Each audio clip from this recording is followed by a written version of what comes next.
বিয়ের পর থেকে একটা অদ্ভুত বিষয় আমি লক্ষ্য করছিলাম। প্রতি রাতে আমার শ্বশুর শাশুড়ির ঘর থেকে কান্নার চাপা শব্দ ভেসে আসত। বিশেষ করে আমার শাশুড়ির। যখনই আমি ওনাদের ঘরের পাশ দিয়ে যেতাম, কোনো না কোনো অস্বাভাবিক আওয়াজ আমার কানে আসত। মাঝে মাঝে আমার শ্বশুরকে উত্তেজিত হয়ে চিৎকার করতে শুনতাম। তিনি শাশুড়িকে ধমকাচ্ছেন। একদিন তো আমি দরজায় কান পেতে স্পষ্ট শুনলাম আমার শাশুড়ি কাতর স্বরে বলছেন, আমি আর সহ্য করতে পারছি না। উত্তরে আমার শ্বশুর রাগত স্বরে বললেন, তোমাকে পারতেই হবে, নইলে পরিণাম ভালো হবে না। আমার শাশুড়ি তখন মিনতি করে বলতেন, তুমি একটু আস্তে কথা বলো, বাড়ির নতুন বউ আর ছেলেমেয়েরা শুনে ফেলবে। কিন্তু আমার শ্বশুর আরও জোরে বলতেন, যে শোনার সে শোনুক, তাতে আমার কিছু আসে যায় না। এইসব শুনে আমার মনে হতো, শ্বশুরের এত বয়স হয়েছে, তবুও তার মধ্যে এত তেজ কিভাবে থাকতে পারে। সকাল হলেই অবশ্য তাদের আচরণ পুরোপুরি পাল্টে যেত। দেখে বোঝার উপায় থাকত না যে রাতে তাদের মধ্যে কোনো গোলমাল হয়েছে। তাদের সেই বন্ধ ঘরের রহস্যটা কি, তা আমি কিছুতেই বুঝতে পারতাম না। সকালের বেলা আমার শ্বশুর আমাদের সাথে এত মিষ্টি ব্যবহার করতেন যে আমার গা জ্বলে যেত। আমার মনে হতো এই মানুষটাই রাতে আমার শাশুড়ির সাথে দুর্ব্যবহার করেন, আর দিনের বেলায় আমাদের সামনে ভালো মানুষ সাজার চেষ্টা করেন। এই ভণ্ডামির জন্য আমার খুব রাগ হতো, কিন্তু মুখে কিছু বলতে পারতাম না। আমরা দুই যা মিলে এক সংসারে থাকতাম। আমি পূজা, এই বাড়ির ছোট বউ। বিয়ের প্রথম রাতে আমার স্বামী সুজয় ভালোবেসে আমাকে একটি সোনার হার উপহার দিয়েছিল। উপহারটা আমার হাতে দিয়ে সে বলেছিল, পূজা, এই উপহারটা আমি তোমাকে দিলাম, কিন্তু একটা অনুরোধ, কথাটা যেন মা জানতে না পারে। আমি অবাক হয়ে জিজ্ঞেস করলাম, কেন? মা জানলে কি তোমায় বকবিন? আমার স্বামী আমার গালে হাত দিয়ে হেসে বলেছিল, আমার মিষ্টি বউ, আমি চাই না মা ভাবুক যে তুমি আসতেই আমি তোমাকে দামি উপহার দিয়ে ভরিয়ে দিচ্ছি। আমি তোমাকে যতটা ভালোবাসি, মাকেও ঠিক ততটাই ভালোবাসি। তাই চাই না তিনি মনে কোনো কষ্ট পান। আমরা যখনই একে অপরের সাথে ঘনিষ্ঠ হচ্ছিলাম, ঠিক তখনই পাশের ঘর থেকে আমার শ্বশুর শাশুড়ির চিৎকারের শব্দ ভেসে এলো। আমার শ্বশুর চিৎকার করে বলছিলেন, তুমি যদি এই কাজ না করো তাহলে ফল খুব খারাপ হবে। আমার শাশুড়ি জবাবে বলছিলেন, আমি পারব না। প্রথম রাতেই এমন অশান্তি দেখে আমি ভয় পেয়ে গিয়েছিলাম। আমি স্বামীকে জিজ্ঞেস করলাম, ওনারা এভাবে চিৎকার করছেন কেন? আমার স্বামী আমাকে বলল, পূজা, ওসব নিয়ে ভেবো না, তুমি এখন শুধু আমার দিকে মনোযোগ দাও। আমি স্বামীর কথা মতো আর ওদিকে কান্না দিয়ে তার সঙ্গে সময় কাটালাম। পরদিন সকালে রান্নাঘরে আমি পায়েস তৈরি করছিলাম। আমার যা রূপা বৌদি আমাকে সাহায্য করছিলেন। এমন সময় শাশুড়ি রান্নাঘরে প্রবেশ করে আমার মাথায় হাত বুলিয়ে বললেন, ছোট বৌমা, মন দিয়ে পায়েস রাঁধো, ভালো হলে কিন্তু মোটা অঙ্কের পুরস্কার পাবে। হঠাৎ তার চোখ আমার গলার দিকে পড়ল। আমার হাড়ের দিকে আঙুল তুলে তিনি বললেন, বাহ, হাড়টা তো খুব সুন্দর, কিন্তু এটা তো বিয়ের সময় তোমার গলায় দেখিনি। তার মানে আমার ছেলে তোমাকে কাল রাতেই এটা দিয়েছে, তাই না? আমি তার কথা শুনে চমকে গেলাম এবং ভয় পেয়ে মিথ্যে বলার চেষ্টা করলাম, কিন্তু তিনি কিভাবে যেন ঠিকই ধরে ফেললেন যে হাড়টালা স্বামী দিয়েছে। আমি অবাক হয়ে ভাবছিলাম, উনি এটা জানলেন কি করে? শাশুড়ি ঘর থেকে বেরিয়ে যেতেই রূপা বৌদি আমাকে বললেন, পূজা, শাশুড়ির থেকে একটু সাবধানে থেকো, উনি সবকিছু জানতে পারেন। আমার ভাসুরও আমাকে লুকিয়ে উপহার দিত আর বলতো মাকে না বলতে, কিন্তু পরে দেখতাম মা ঠিকই জেনে গেছেন, আর আমি শাশুড়ির সামনে মিথ্যেবাদী হয়ে যেতাম। পরে আমি যখন আমার ভাসুরকে জিজ্ঞেস করতাম, তখন সে বলতো যে সে নাকি কিছুই বলেনি। এখন আর আমি তার কথা বিশ্বাস করি না।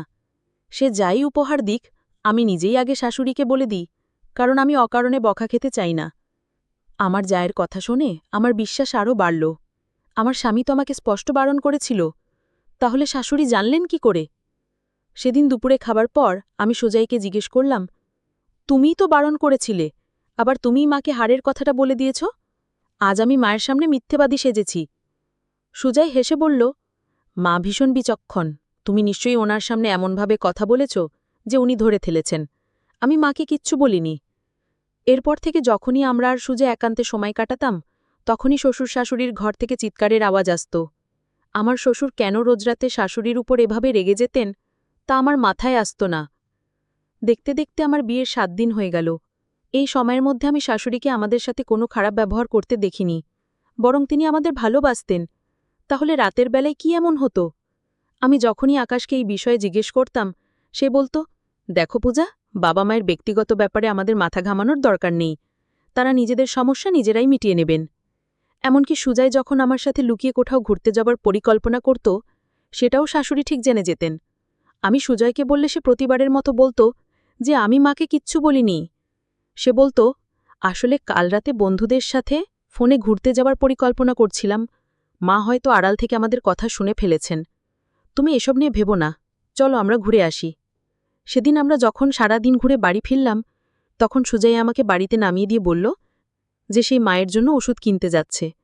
আমরা যখন ঘুরতে বেরিয়েছিলাম, তখন শাশুড়ি প্রতি ঘণ্টায় আটাশকে ফোন করে আমাদের খোঁজখবর নিচ্ছিলেন। সেদিন বাড়ি ফিরে নিজের ঘরে ঢুকতেই আমার পায়ের নিচের মাটি যেন সরে গেল। আমি দেখলাম রতন, যে আমাদের বাড়ির ইলেকট্রিক আর কেবিলের কাজ করে, সে আমার ঘরের ফুলদানি থেকে একটা ছোট্ট ক্যামেরা বের করে লুকানোর চেষ্টা করছে। দৃশ্যটা দেখে আমি হতবম্ব হয়ে গেলাম। আমি তাকে ধরে ফেলে চিৎকার করে শাশুড়ি আর যাকে ডাকলাম। রতন বাধা দেবার চেষ্টা করলেও পারল না। আমার শাশুড়ি এসে রতনের হাত থেকে ক্যামেরাটা কেড়ে নিয়ে তাকে মারতে শুরু করলেন আর বললেন, তোর এত সাহস, তুই আমার বাড়ির বউদের উপর খারাপ নজর দিস? আমার যা বললেন, মা, পুলিশকে খবর দিন, ও অনেক বড় অপরাধ করেছে। আমার শাশুড়ি আমাদের দিকে তাকিয়ে বললেন, না, পুলিশ ডেকো না, এতে আমাদের সম্মানহানি হবে। আমি বললাম, সম্মানহানির ভয়ে আমরা এই অপরাধীকে ছেড়ে দেব? ও তো আমাদের সবকিছু রেকর্ড করেছে। ঠিক তখনই রতন ভয় পেয়ে বলে উঠল, তোমরা যদি আমাকে পুলিশে দাও, তাহলে আগে তোমাদের শাশুড়িকে শাস্তি পেতে হবে, কারণ তিনি আমাকে ছোট বৌদির ঘরে স্পিকার লাগাতে বলেছিলেন। বিশ্বাস না হলে চলো, আমি তোমাদেরকে ওনার ঘরের আসল রহস্য দেখাচ্ছি। এই কথা বলে রতন আমাদের শাশুড়ির ঘরে নিয়ে গেল। আমার শাশুড়ি নিজেকে বাঁচানোর অনেক চেষ্টা করলেন, কিন্তু তার আসল রূপ আমাদের সামনে চলে এলো।